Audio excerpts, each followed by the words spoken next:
तो दोस्तों एक बार फिर स्वागत है आपका हमारे चैनल पर। मेरा नाम है वरुण और हम बात कर रहे हैं इंजीनियरिंग की। तो अगर आप भी चाहते हैं इंजीनियर बनना या फिर अपने करियर को संवारना इंजीनियरिंग के माध्यम से, तो सबसे पहले चैनल सब्सक्राइब कर लेना है ताकि सारी जानकारी आपको यही कोर्सेज की, कॉलेजेस की या करियर से जुड़ी यही सबसे पहले मिल पाए। साथ ही साथ वीडियो को शेयर ज़रूर करना है दोस्तों में ताकि उनका भी भला हो जाए। आखिर दोस्त होते किस लिए हैं। फिलहाल इस वीडियो में हम जो डिस्कस करने वाले हैं वो गर्ल्स ओनली, मतलब कि महिलाओं के लिए वुमेन एम्पावरमेंट की हम बात करने वाले हैं। ऐसे कॉलेज की जो वुमेन कॉलेज है, कहाँ का, तेलंगाना का नाम आपने सुना ही होगा। ये स्टेट है जो अभी 2014 में स्टैब्लिश हुई है। उसकी राजधानी हैदराबाद में स्टैब्लिश ये RV राव या राजा इंस्टीट्यूट ऑफ टेक्नोलॉजी, RVRIT के नाम से इसको जाना जाता है। वैसे आपको बता दूं कि हैदराबाद में ही ये स्टैब्लिश नहीं, उसके पास में थोड़ा सा पड़ता है, लेकिन ठीक है, ऑन एन एवरेज हैदराबादी लोग ज़्यादा जानते हैं। तो ये वुमेंस कॉलेज 2012 में स्टैब्लिश हुआ था और एक अच्छा जाना माना नाम है वुमेन एजुकेशन में। क्यों? क्योंकि इसको बहुत सारे गवर्नमेंट इंस्टीट्यूशन के द्वारा अलग अलग एक्रेडिशंस हो गए, ग्रेड्स हो गए, ये दिए जा चुके हैं। तो उस पर हम डिटेल पर डिस्कस करेंगे। उससे पहले अगर आप चाहते हैं इस कॉलेज को टारगेट करना, तो ये तो आखिर में आपको समझ में आ ही जाएगा ये अच्छा है या नहीं है आपके लिए। अगेन कोई और कॉलेज को या किसी और स्टेट को आप प्रेफर कर रहे हैं, टारगेट कर रहे हैं और जानना चाहते हैं कि आपके लिए बेस्ट क्या होगा आपकी प्रोफाइल पे, तो नीचे प्रोफाइल एनालिसिस फॉर्म मिल जाएगा जिसको फिलअप करिए और आपके लिए बेस्ट क्या है आपकी प्रोफाइल पे ये हम बताएंगे। तो चलिए स्टार्ट करेंगे। यहाँ पे VR Raju institute of technology की बात कर रहे हैं हम यहाँ पे, ठीक है, जो कि आपको विशनपुर में मिल जाएगा, मतलब पास में ही है हैदराबाद से।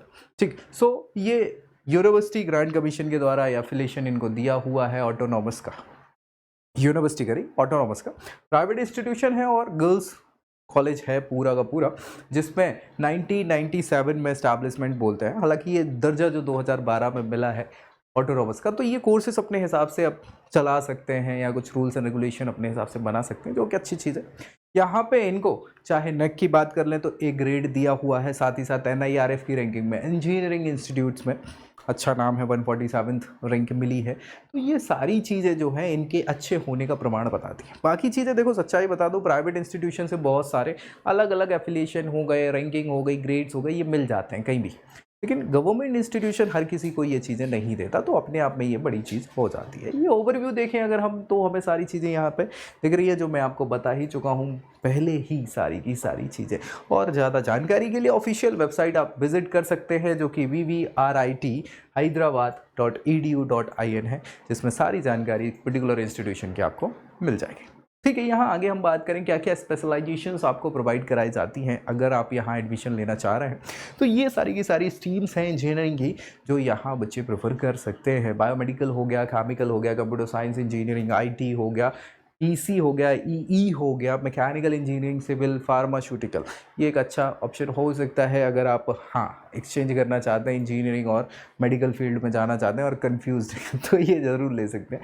ठीक है, अगेन यहाँ पे क्या क्या रैंकिंग्स हैं जिस पे हम डिस्कस पहले ही कर चुके हैं कि इनको ग्रेड A दिया जा चुका है नेक के द्वारा, 147th पोजीशन NIRF के द्वारा। इसके अलावा भी भाई आर्या करके एक रैंकिंग प्रोवाइडर होते हैं जिन्होंने बैंड B में 25 यानी 26 से 50वें नंबर के इंस्टीट्यूशन में इनको रखा है। तो ये अच्छी चीज़ें हैं अपने आप में। क्या क्या एडमिशन की प्रक्रिया हो सकती है यहाँ आप चाह रहे हैं एडमिशन लेना, तो सबसे पहली चीज़ आपको बता दें कि ये तेलंगाना स्टेट में जो अभी नई बनी है, पहले आंध्र प्रदेश का ये भाग हुआ करती थी और राजधानी भी हुआ करती थी हैदराबाद, आंध्र प्रदेश की।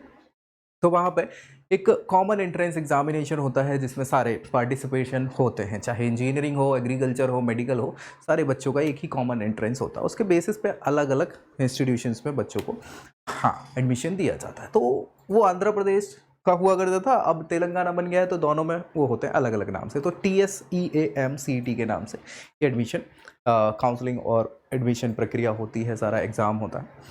उसके अलावा आप चाहें तो JEE मेंस दे सकते हैं जो कि नेशनल लेवल का एग्जामिनेशन होता है, उसके बेसिस पे भी आपको यहाँ एडमिशन मिल सकता है। लेकिन इन प्रक्रियाओं से गुजरने से पहले आपको कक्षा 12वीं पास होना ज़रूरी है, यानी 12th में मिनिमम 50% मार्क्स हों आपके PCM से, और कैटेगरी से बिलोंग करते हैं तो 5% रिलैक्सेशन आपको मिल जाता है। ठीक है भाई, ये सारी की सारी प्रक्रिया है। इन्होंने बताया है कि टोटल फीस स्ट्रक्चर से पहले जो सीटिंग इनटेक्स हैं इनके, मतलब कितनी क्या ब्रांचेस में सीट हैं ऑल टोटल, उसको इन्होंने बाइफरकेट किया हुआ है। 70% जो सीट्स हैं वो कैसे फुलफिल करते हैं, ये जो स्टेट एग्जामिनेशन है उसके बेसिस पे। उसके बाद बची हुई 30% सीट्स जो है वो मैनेजमेंट कोटा के लिए, चूंकि ऑटोनॉमस हो गए ना तो ये कर सकते हैं, तो मैनेजमेंट कोटा के थ्रू ये 30% सीट्स फुलफिल करते हैं। इसके अलावा एक ऑप्शन लेटरल एंट्री का है, 10% की सीट्स वहाँ से फुलफिल होती हैं अलग से, ठीक है। सो ये सारे ऑप्शंस हैं, आप एडमिशन यहाँ पे ले सकते हैं। कैसे कैसे ये आपको पता चले, ये मैंने बता ही दिया है कि क्या कैसी प्रक्रियाएं हैं यहाँ पे। फीस स्ट्रक्चर जो इंपॉर्टेंट होता है किसी के लिए भी, देखो यार भारत सरकार हो या स्टेट सरकार हो, आजकल वुमेन एम्पावरमेंट चल रहा है, जैसा मैंने शुरू में ही बताया कि हम बात वुमेन एम्पावरमेंट की करने वाले हैं। सो कोशिश यही की जा रही है कि कम में बम हो जाए, मतलब कम फीस लगे और पढ़ाई हो जाए और बच्चों का भविष्य बढ़ जाए या सुधर जाए या अच्छा होता है।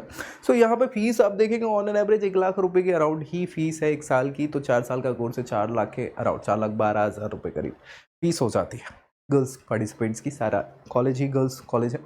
इसके अलावा ये ट्यूशन फीस थी, रहने के लिए हॉस्टल फैसिलिटी, मैथ्स की व्यवस्था, ये सारी चीज़ें हैं जो आप देख पा रहे होंगे, अलग अलग हॉस्टल्स की बताई हुई है। ऑन एन एवरेज 50,000 रुपये हम ले 1 साल का, तो 2 लाख रुपये ये, तो 4 से 6 लाख रुपये करीब आपका ये हो जाता है टोटल खर्चा इस इंजीनियरिंग कोर्स का, ठीक है। उसके बेसिस पे आप फिर देख सकते हैं कैसा क्या है। अगर इस फीस स्ट्रक्चर से अच्छा आप चाहते हैं कॉलेज तो भी आपको मिल सकता है, या इससे कब में देखना चाह रहे हैं, आपकी प्रोफाइल पे बेस्ट क्या होगा ये ऑप्शंस जानना चाहते हैं, तो नीचे profile analysis form fill up ज़रूर कर दीजिएगा ताकि आपके लिए बेस्ट आप जान सकें।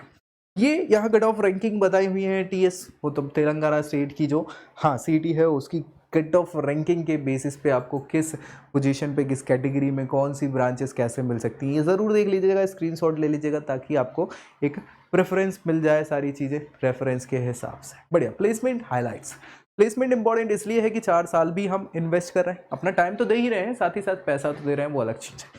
तो इसके बाद क्या रिटर्न निकल के आ रहा है जो इंपॉर्टेंट हो जाता है, और वो बताता है प्लेसमेंट के रिकॉर्ड्स। प्लेसमेंट आप देखें यहाँ तो इन्होंने बताया कि 175 से ज़्यादा कंपनीज़ हैं जिनसे टाई अप है या जो आती हैं बच्चों को प्लेस करने के लिए, जिनमें 2000 से ज़्यादा बच्चों को प्लेसमेंट मिला है या ऑफर्स मिले हैं। अभी लास्टली इन्होंने बताया कि 900 से ज़्यादा ऑफर यूनिक मिले हैं 21-22 के सेशन में, और यहाँ पे पहली बार ऐसा बोल रहे हैं कि इन्होंने 2000 से ज़्यादा प्लेसमेंट को क्रॉस किया है। बहुत अच्छी बात है। इसमें हाईएस्ट ऑफर जो बच्चों को मिला, बच्चों को नहीं बच्ची को मिला है, वो आपका 54.75 LPA का मिला है, और ये बड़ी बात होती है 54-55 लाख रुपए का। हालांकि एक ही बच्ची को मिला है, कोई बड़ी चीज़ नहीं है, लेकिन वो भी मिलना बड़ी चीज़ होती है। ऑन एन एवरेज प्लेसमेंट की बात करें तो यहाँ इन्होंने कहा है 400 से ज़्यादा बच्चों को 6 लाख का पैकेज मिला हुआ है। तो ये इंपॉर्टेंट हो जाती हैं सारी चीज़ें। ये आप पीछे देख पा रहे होंगे, ये अभी जो माइक्रोसॉफ्ट के ये 4-5 बच्चे हैं, बच्चियाँ हैं जिनको ये ऑफर्स मिले हैं, बड़े बड़े पैकेजेस मिले हैं, 54-55 लाख के, 50 लाख के, 44 लाख के। तो ये अच्छी चीज़ है। ये इनके टॉप रिक्रूटर्स हैं जिन्होंने यहाँ पे प्लेस्ड किया है बच्चों को। नाम आप देख ही पा रहे हो, बट सब बड़ी वर्ल्ड लेवल के नाम हैं, आईटी कंपनीज़ हैं ज़्यादातर इनमें। स्कॉलरशिप का एक ऑप्शन और दिया भाई, फीस तो वैसे भी कम है, और भी कम करने के ऑप्शंस के लिए स्कॉलरशिप एक अच्छा ऑप्शन होता है। नेशनल स्कॉलरशिप पोर्टल पे सारी की सारी जानकारी स्कॉलरशिप की मिल जाती है। उसके अलावा स्टेट लेवल की स्कॉलरशिप चलती है, और कुछ प्राइवेट इंस्टीट्यूशन में अलग स्कॉलरशिप्स चलती है बच्चों को प्रमोट करने के हिसाब से, ताकि वहाँ ज़्यादा से ज़्यादा एडमिशन हो।